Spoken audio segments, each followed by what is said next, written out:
Well, hello and welcome.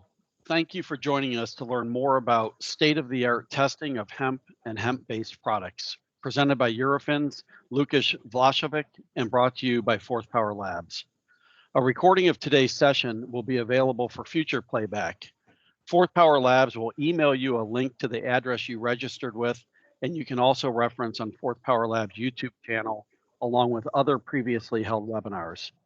Today's session will include a question and answer opportunity at the end of the presentation. We encourage you to enter your questions in chat or email them to marketing@fourthpowerlabs.com. Our speaker today is Lukasz Vashovic. Lukasz is currently the technical manager at Eurofins Food Chemistry Testing. Prior to joining Eurofins, he worked at the Center of Food Safety and Applied Nutrition of the U.S. Food and Drug Administration. He has more than 15 years of experience in food and dietary supplement testing with a focus on chromatographic and mass spectrometric analysis of chemical residues, contaminants, and adulterants, and has won the AOAC International Method of the Year Award. Lukasz received his PhD in food chemistry and analysis from the University of Chemistry and Technology in Prague. Additionally, Lukasz works has been published in over 34 peer-reviewed international scientific journals, such as the Journal of AOAC International and the Journal of Agriculture and Food Chemistry. Lukasz is also a sought-after speaker, having presented at 33 international and scientific conferences. Please join me in welcoming Lukasz Vashlovic. Thank you, Greg, for that introduction, and also thanks for the opportunity to talk about methods we use at Eurofins to test hemp and hemp products. Here's an outline of today's talk. I'll provide an introduction to and an overview of analytes to be tested and approaches that represent gold standard in the hemp industry. I'll also touch on important topics such as validation of test methods and accreditation of testing laboratories. It is an undisputable fact that the popularity of hemp cannabinoids and especially cannabidiol like CBD has skyrocketed in few past years. Hemp and CBD market represent one of the fastest growing sectors with well-being products worldwide. In the past, industrial hemp has been cultivated for its fiber for use in clothing, paper, and construction. More recently, in part due to a better understanding of its safety and therapeutic properties, industrial hemp is grown to isolate CBD and other cannabinoids. These are further used in production of a wide range of dietary supplements, foods, cosmetics, weight products, or even pet food. Hemp and cannabis in general have been reported for a treatment of a variety of conditions.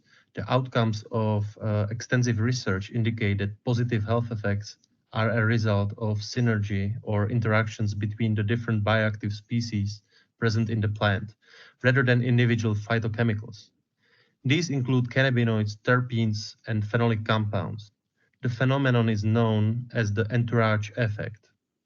CBD as such was shown to have a wide range of positive health effects, including antioxidant, neuroprotective effects, reduction of epileptic seizures, inflammation, pain, anxiety, and other conditions. So what are the reasons to test ingredients and finished products? Testing allows ensuring that the products are safe and free of chemical contaminants and microbiological pathogens. Additionally, testing allows for accurate labeling and overall compliance with applicable regulations. Testing will also help to understand and optimize the composition of hemp crops, which may be particularly important to growers.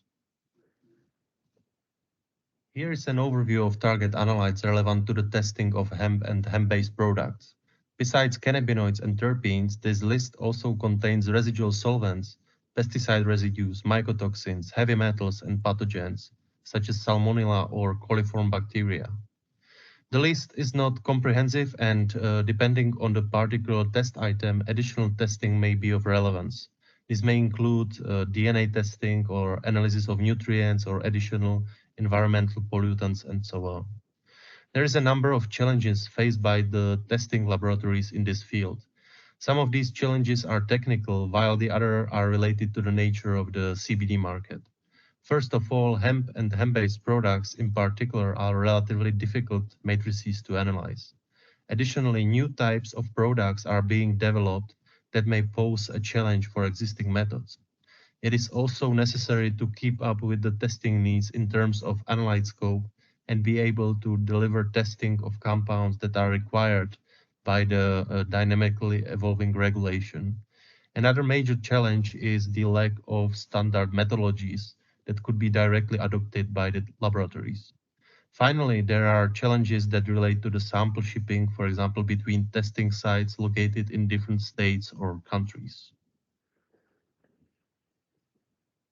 Let's take a closer look at cannabinoids and their analysis. This group of phytochemicals includes a number of terpenophenolic compounds. More than 100 different cannabinoids and their breakdown products have been reported in the literature. Psychotropic tetrahydrocannabinol, aka THC, and its acidic form tetrahydrocannabinolic acid represent the major cannabinoids in marijuana, while cannabidiol and cannabidiolic acid are the most abundant in hemp. Other minor and major cannabinoids include cannabinol, CBN, and cannabinolic acid, CBNA, cannabigerol, CBG, and cannabigerolic acid, CBGA, and many others.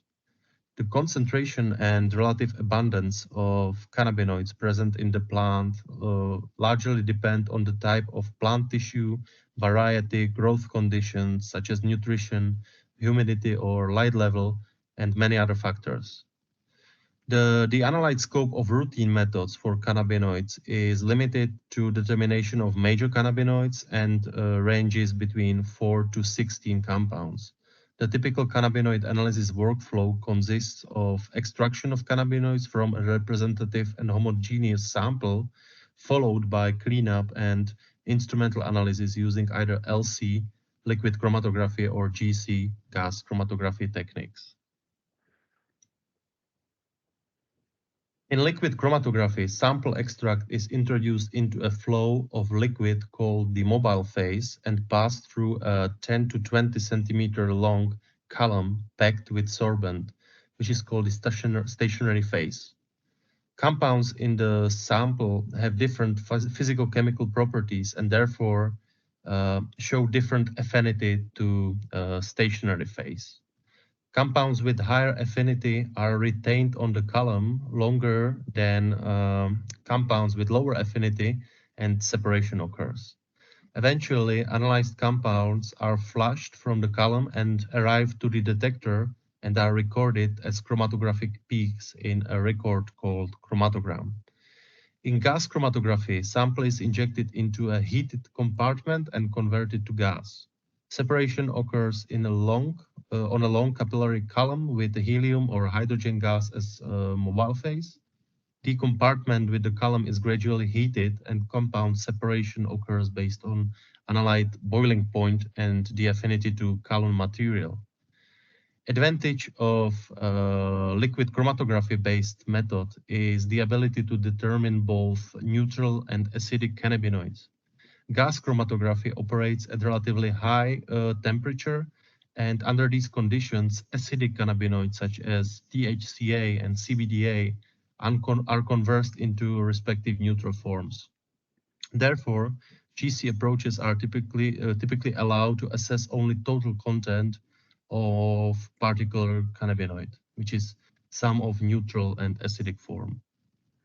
LC instrumentation is usually operated with ultraviolet or UV detector, while GC is used with flame ionization detector.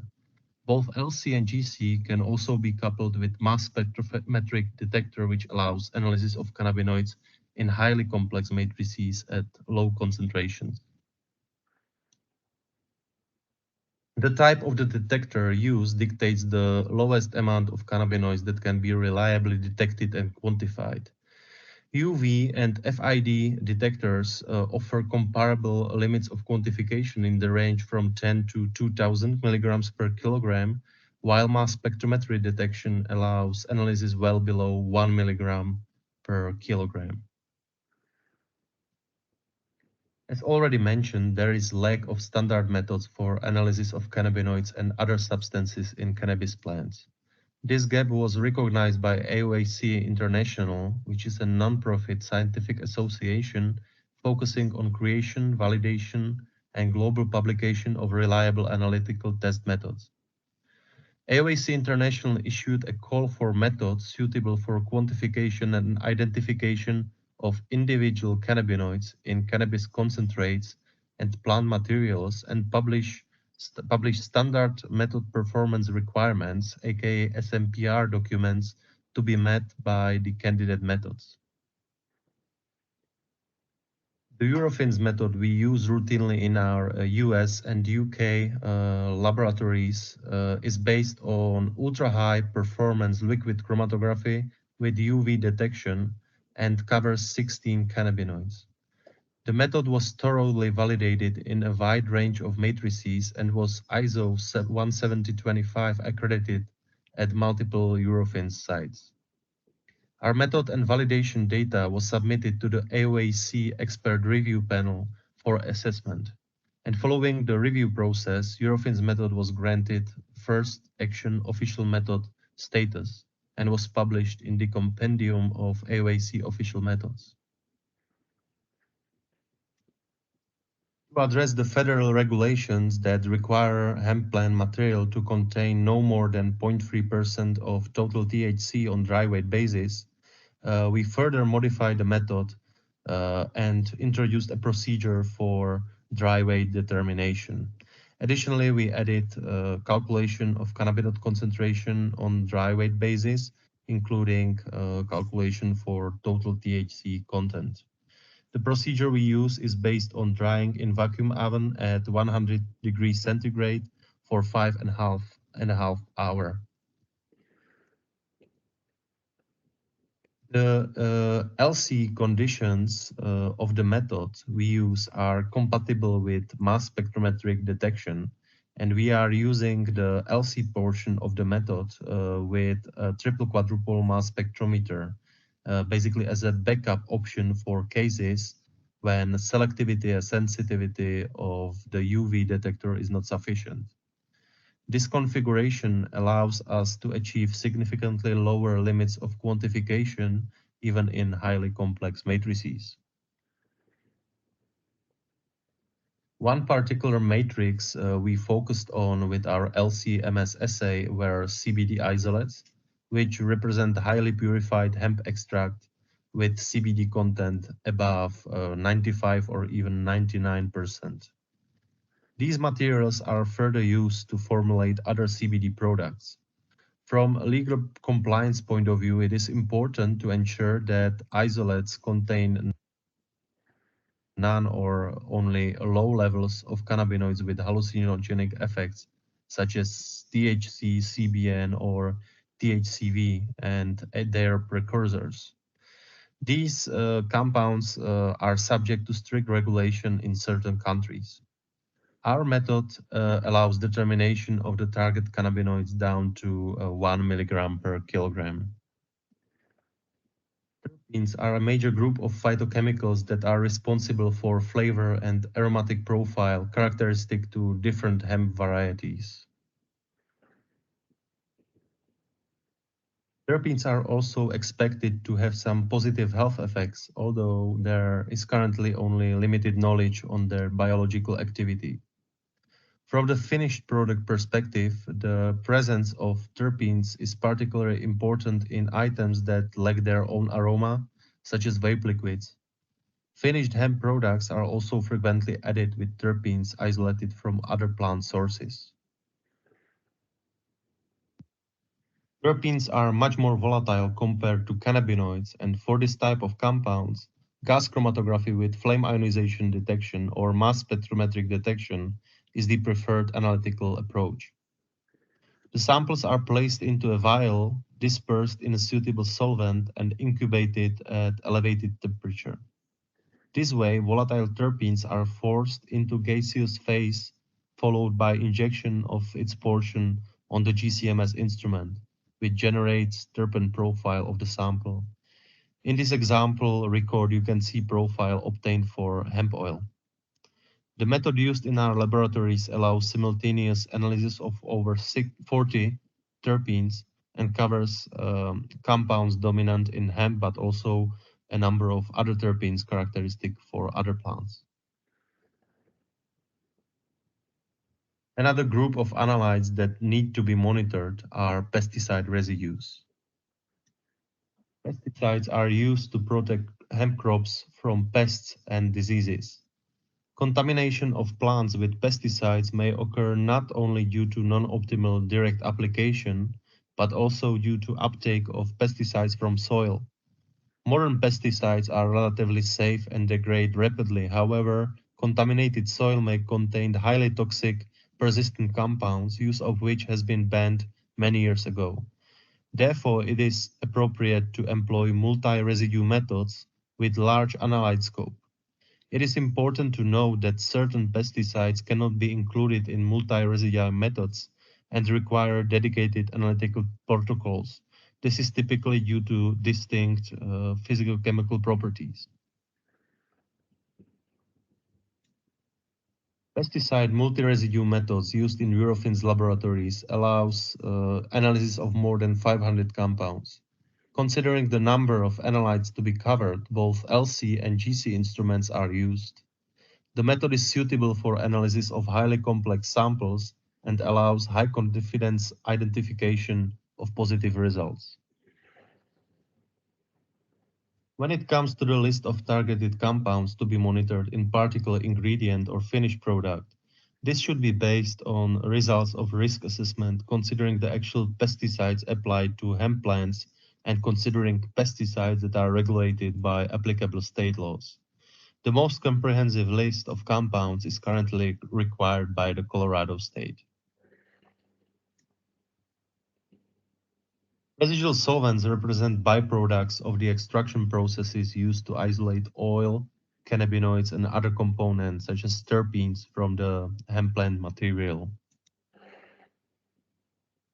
The extraction techniques used in modern hemp industry employ ethanol, hydrocarbons such as propane and butane, as well as supercritical carbon dioxide, with each approach having its pros and cons.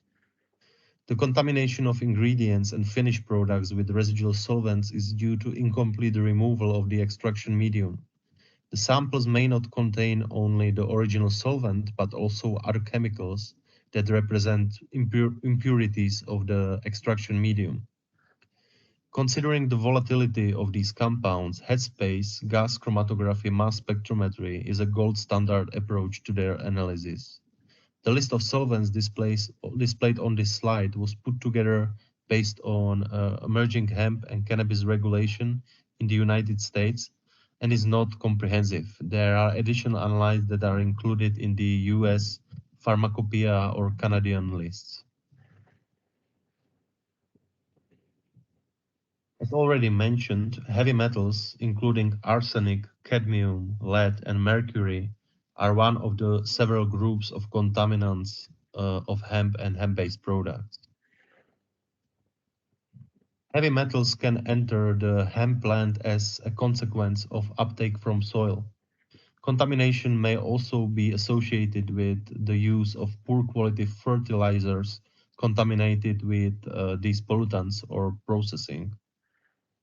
The typical heavy metal analysis workflow includes thermal decomposition of the organic components of the sample, aka mineralization, followed by dissolution of residues in solvent and analysis with technique called ICP-MS, which stands for inductively coupled plasma mass spectrometric detection.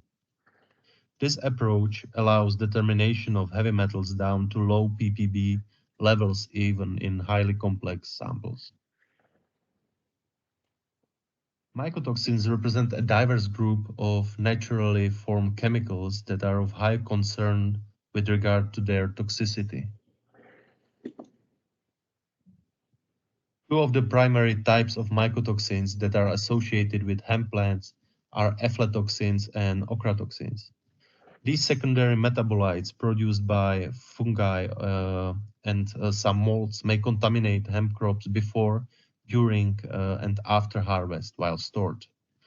The current state regulations require that the total amount of aflatoxins, including aflatoxin B1, B2, G1, and G2, do not exceed 10 micrograms per kilogram, and concentration of ochratoxin A is below 20 micrograms per kilogram.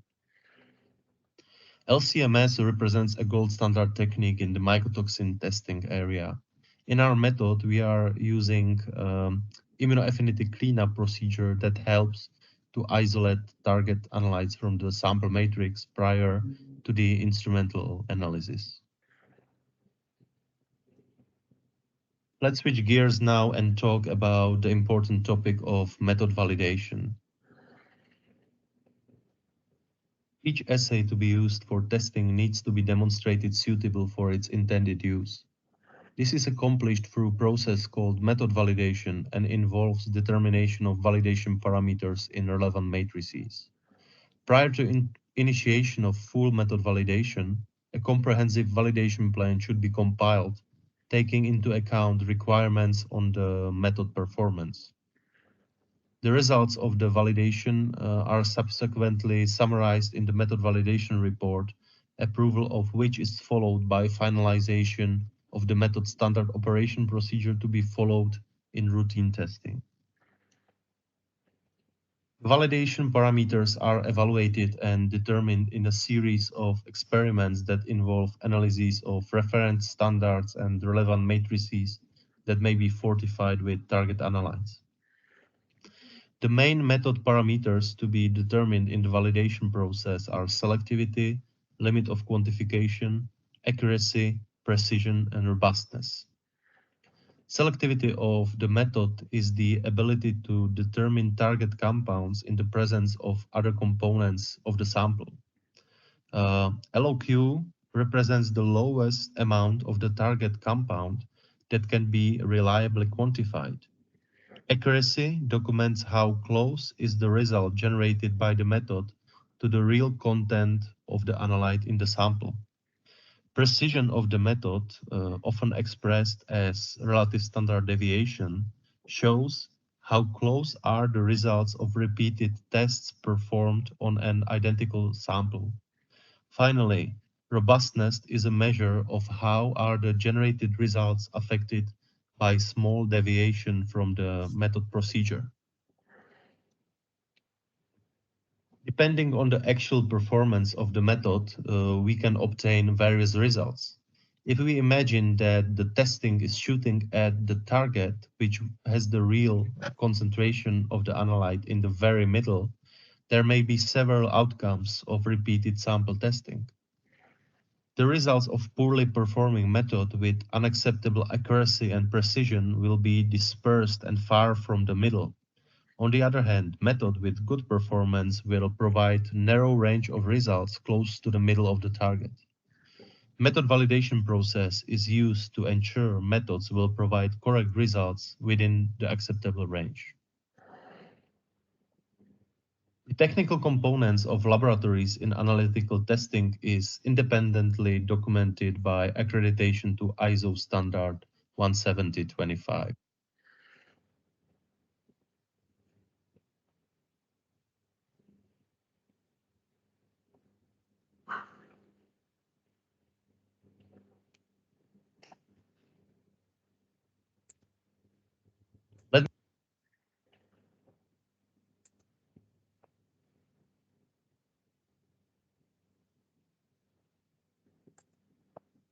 Let me conclude by saying that the testing of raw materials derived from hemp and finished products is challenging, but crucial for ensuring compliance and safety.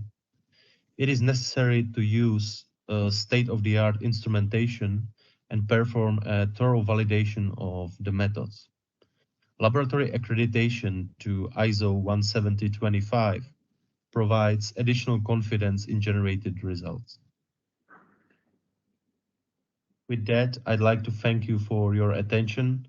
Now I'm going to ask Greg Blake, the founder and CEO at Fourth Power Labs, to lead us in our QA segment. Thank you, Lucas. As you can see, effectively testing of hemp and hemp-based products requires a very scientific approach. Like most testing, it simply comes down to the methods, equipment, and commitment to being the best. Just as every CBD product on the market today is not created equal, at Fourth Power Labs, we also know that not all labs are created equal. Today's presentation is a strong example of why we chose Eurofins as our partner. Eurofins best aligns with our values and enables us to develop and deliver superior products. In short, what's on the Fourth Power Labs label is in the bottle. At Fourth Power Labs, we have a rigorous testing program at every step of the production process to ensure quality standards.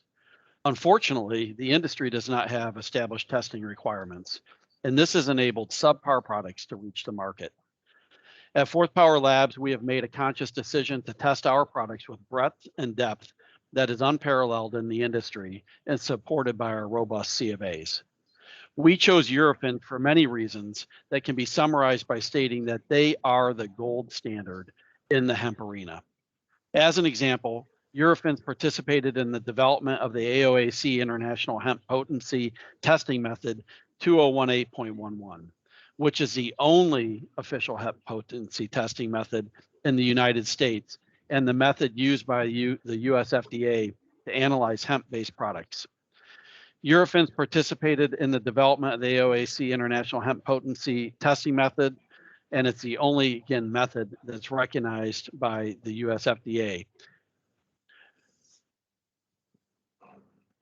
The result is a pharmaceutical grade THC-free hemp-derived product that was formulated by a team of PhD scientists that is rich in both CBD and CBG. The product comes in a wide array and variety of forms and strengths and is only distributed through medical professionals. I would now like to turn to Claire Konkowicz, Fourth Power Labs Director of Marketing, to help facilitate our question and answer session. Thank you, Greg. So everyone, we're going ahead of this slide. I'm going to stop sharing the screen and have Greg and Lukasz come on.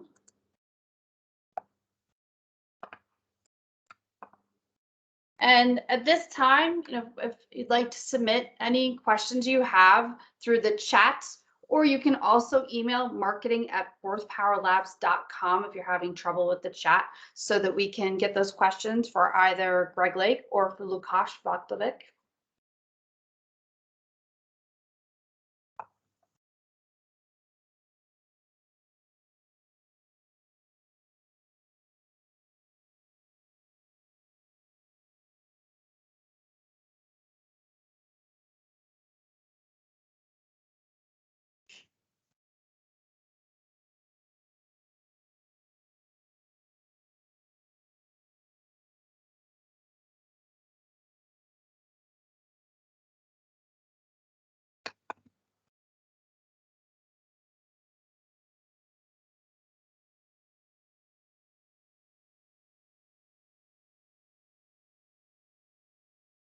Lukasz, your presentation was so thorough. Not a lot of questions today. I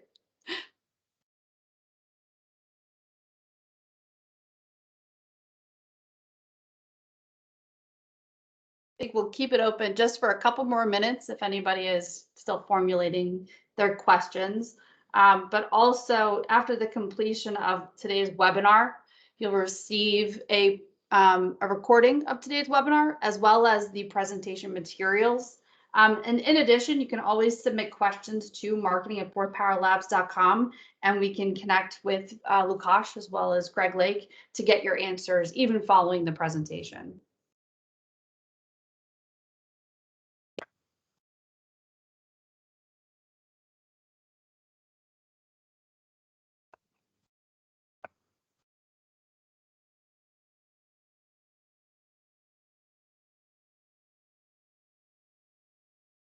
So question just came through. How do you differentiate things that might hide, thinking of melamine contaminated heparin from a few years ago? Maybe a question for. Yeah, so in general, the methods can be classified into targeted methods and non-targeted methods as well. So non-targeted methods basically allow you to look for sample components that are not known a priori. It's usually realized by a comparison of records of a compliant sample and a suspicious sample that, for example, caused some, health issues to the patient, or, in case of melamine, it caused, some death of pets, or, problems with children. So then basically you can compare and highlight signals that are present in the suspect sample and, are absent in your reference, let's say compliant sample. And you can further investigate the identity of that extra signals that are in your sample. So for this purpose, you can use different techniques ranging from liquid chromatography, high resolution mass spectrometry, to nuclear magnetic resonance approaches. It's pretty complex because especially in case the chemical of concern was not previously identified. You basically need to identify from scratch. So these kind of approaches allow you to basically find those compounds that are not known a priori.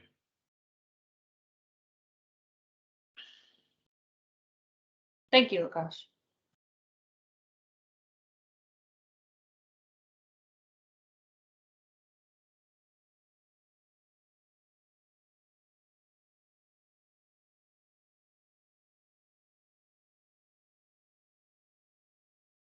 All right, if there are no more questions coming through, I'm going to hand it back over to Greg Lake, the CEO and co-founder of Fourth Power Labs. Share my screen.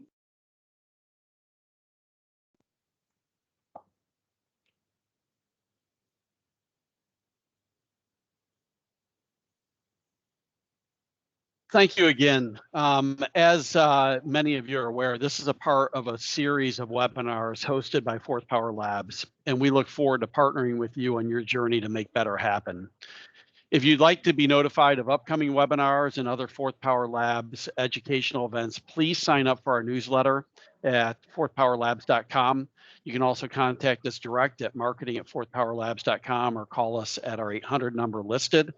And then we also are on Facebook, LinkedIn, and Instagram, where we have very informative information and, again, invitations to attend webinars like today. Again, we would like to thank Lukasz, our partners at Eurofins, for enabling us to do what we do. And this concludes our session today. Thank you again.